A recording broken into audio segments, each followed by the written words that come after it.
Hi friends, I am Kirti and welcome to my channel. इस video में हम देखेंगे कि पाकिस्तान ने दाऊद इब्राहिम जो आतंकवादी है उसके बारे में डिटेल्स जारी कर दिया है, डिटेल्स बता दिया है। अभी तक 27 सालों बाद पहली बार पाकिस्तान ने दाऊद इब्राहिम के बारे में इतना सब कुछ बताया है। तो जानेंगे दाऊद इब्राहिम कौन है, उसने क्या क्या क्राइम किए हैं।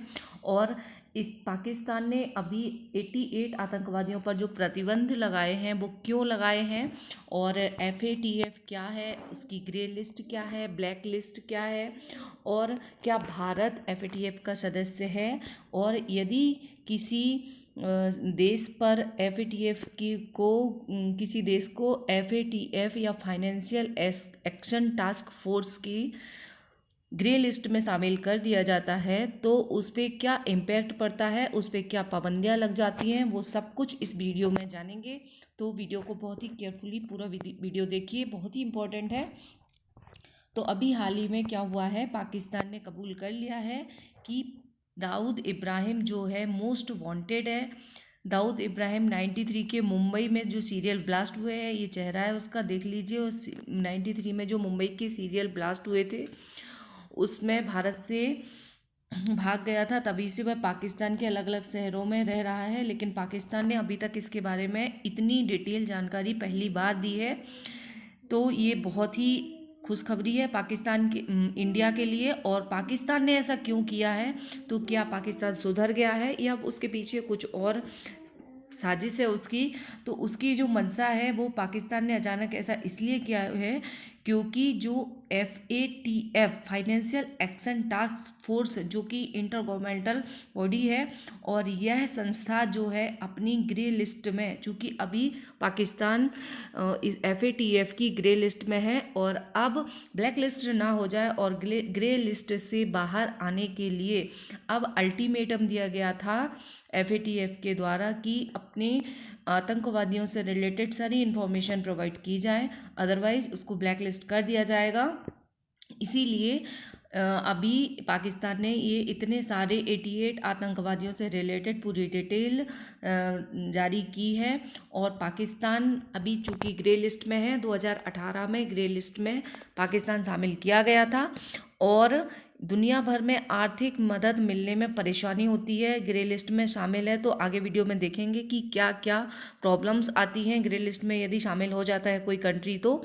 और ग्रे लिस्ट क्या है ये अभी पूरा डिटेल देखेंगे। तो अभी पाकिस्तान ने क्या किया है, 27 पॉइंट का एक डिमांड लेटर दिया है जिसमें FATF ने बोला है कि सितंबर तक उसको पूरी जानकारी FATF को देनी है, और अक्टूबर में इसका फिर से FATF का वो होने वाला है। अक्टूबर तक उसको फाइनली सब कुछ इन्फॉर्मेशन प्रोवाइड कर देनी है, अदरवाइज वो ग्रे लिस्ट से FATF ने अल्टीमेटम दिया था अक्टूबर 2020 तक का, ग्रे लिस्ट से फिर वो ब्लैक लिस्ट कर दिया जाएगा और आतंकवादी देश भी घोषित कर दिया जाएगा। अब फाइनेंशियल एक्शन टास्क फोर्स क्या है, बात आती है फाइनेंशियल एक्शन टास्क फोर्स की। तो फाइनेंशियल एक्शन टास्क फोर्स जो है वो एक has been included in the grey list of Financial Action Task Force. Pakistan के बारे में जुलाई 89 में ग्रुप जो G7 कंट्रीज है, ग्रुप ऑफ 7 कंट्रीज के द्वारा एक समिट हेल्ड हुई थी पेरिस में। उस समिट में इसको बनाया गया था, इस संस्था को, इस संगठन को, FATF को, और examine the develop measures to combat money laundering के लिए सबसे पहले इसको बताया गया था। उसके बाद उसको और भी 2001 में उसके और कार्य क्षेत्र में बदलाव कर दिया गया और उसके काम बढ़ा दिए गए। और वित्तीय कार्रवाई का दल या फाइनेंशियल एक्शन टास्क फोर्स, इसको हिंदी में बोलते हैं वित्तीय कार्रवाई दल, यह एक अंतर सरकारी या इंटर गवर्नमेंटल संस्था है जो काले धन को वैध बनाने को रोकने से संबंधित नीतियां बनाने के लिए स्थापित की गई थी। और 2001 में इसका कार्यक्षेत्र विस्तार कर दिया गया, और आतंकवादियों को धन मुहैया कराने के विरुद्ध नीतियां बनाना इसके कार्यक्षेत्र में सम्मिलित किया गया है। इससे रिलेटेड इसका जो हेडक्वार्टर है वो पेरिस में है, और इसके संस्थापक जो हैं वो है जैसा कि मैंने पहले ही बताया, G7 ग्रुप ऑफ 7, और स्थापना इसकी 1989 में हुई थी, और इसके अध्यक्ष वर्तमान में है मार्कस प्लेयर। बहुत ही इम्पोर्टेंट है, क्योंकि FATF अब इतने सालों बाद पाकिस्तान ने दाऊद इब्राहिम से रिलेटेड जानकारी दी है और आतंकवादियों से रिलेटेड, तो ये संस्था अभी करंट में आ गई है। इसलिए आप किसी भी एग्ज़ाम की तैयारी कर रहे हैं, आपके लिए बहुत ही इम्पोर्टेंट है, खासतौर से सिविल सर्विसेज और SSC एग्ज़ाम के लिए। और अब हम देखेंगे कि रिमेंड इन द टिल 2015। अब क्या है, 29 जून 2018 को FATF ग्रे लिस्ट में पाकिस्तान को सेकेंड टाइम किया गया है। इसके पहले भी पाकिस्तान को ग्रे लिस्ट में डाला गया था, और 2018 में आप लोगों ने न्यूज़ सुनी ही होगी, फिर से उसको ग्रे लिस्ट में डाला गया था, और FATF ने अल्टीमेटम दिया था।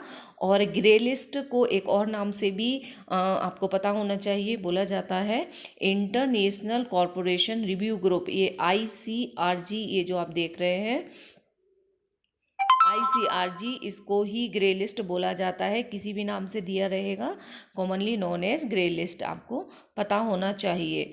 India, USA and UK want that Pakistan should be included. India, Pakistan और UK तो इंडिया, USA और UK तो चाहते हैं कि पाकिस्तान ब्लैक लिस्टेड हो जाए, ब्लैक लिस्ट में आ जाए। अभी तो ग्रे में है, पर वो ब्लैक लिस्टेड हो जाए। बट चाइना और टर्की नहीं चाहते हैं, और वो उसका विरोध करते हैं, और पिछली बार चाइना की वजह से ही वो ब्लैक लिस्ट नहीं हो पाया और ग्रे लिस्ट में आ गया। और ग्रे लिस्ट और ब्लैक लिस्ट क्या होती है, ये अभी हम डिटेल में देखेंगे। पाकिस्तान जो है इसकी ग्रे लिस्ट में शामिल है, आप लोगों को पता चल गया है। और यह टास्क फोर्स जो है दुनिया भर में मनी लॉन्ड्रिंग और टेरर फाइनेंसिंग पर नज़र रखती है। अगर पाक इस टास्क फोर्स की ग्रे लिस्ट में रहेगा तो उसको दुनिया भर में आर्थिक मदद मिलने में परेशानी होगी। और इसीलिए दाऊद इब्राहिम पर 27 साल से जो जानकारी नहीं दे रहा था, वो पाकिस्तान ने अब दे दी है, और अपने मुल्क में उसकी मौजूदगी की बात भी कबूली है कि पाकिस्तान में वो है।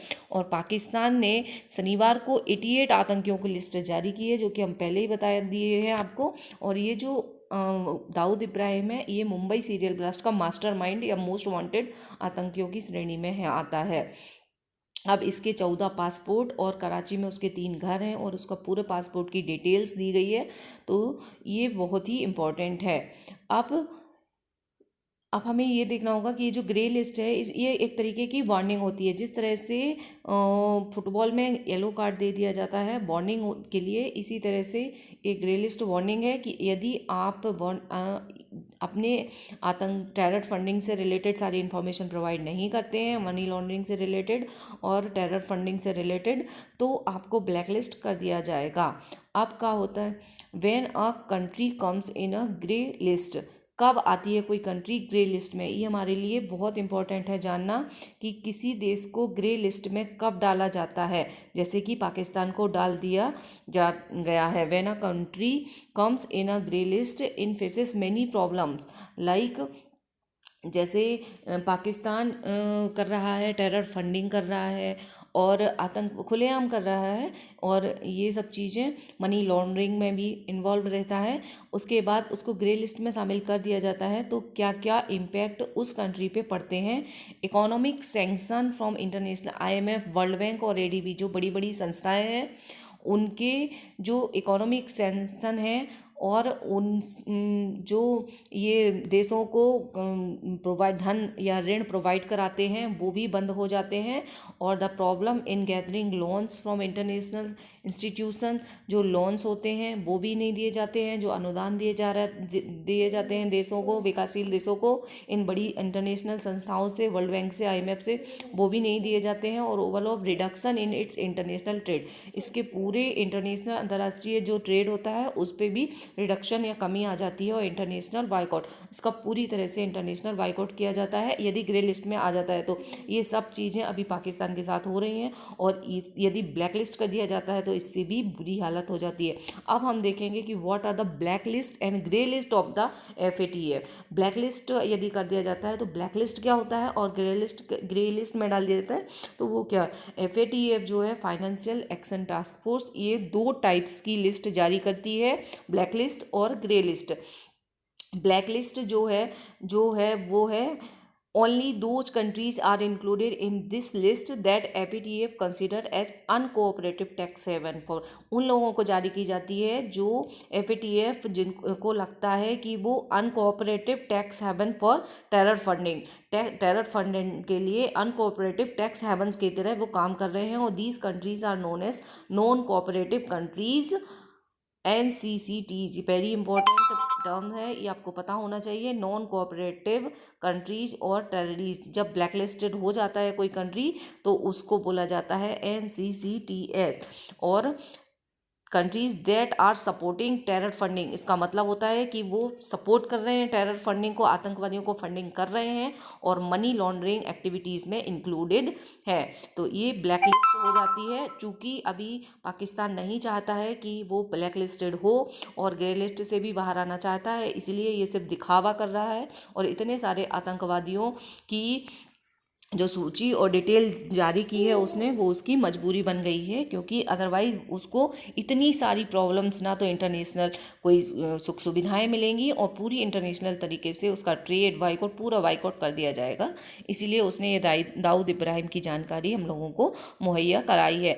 अब प्रश्न उठता है कि ग्रे लिस्ट आपने देख ली, ब्लैक लिस्ट देख ली, और इंडिया बिकम्स एन ऑब्जर्वर, क्या इंडिया FATF का सदस्य है? यहाँ से भी हमें पता होना चाहिए कि FATF जो संस्था है जो टेरर फंडिंग और मनी लॉन्ड्रिंग पर नज़र रखती है आतंकवादियों की, तो उस संस्था, इतनी बड़ी संस्था, इतनी महत्वपूर्ण संस्था जो है उसका इंडिया मेंबर है क्या? तो इंडिया बिकम एन ऑब्जर्वर, पहले वो पर्यवेक्षक या ऑब्जर्वर का था 2006 से, और then it had been working towards full flag membership on June 25, 2010। 2010 से India was taken in as the 34th country member of FATF, permanent country बन गया, 34th मेंबर बना। यहाँ से भी यदि आप स्टूडेंट्स हैं तो आपके लिए क्वेश्चन बन सकता है कि इंडिया FATF का कौन सा नंबर का मेंबर है। 34, टोटल 39 मेंबर्स हैं, आपने स्टार्टिंग में देखा है। ये देखिए, आई थिंक 39 ही है, यहाँ पे नहीं दे रखा है। टोटल इसके 39 मेंबर्स हैं और जिसमें से इंडिया जो है 34th मेंबर बना।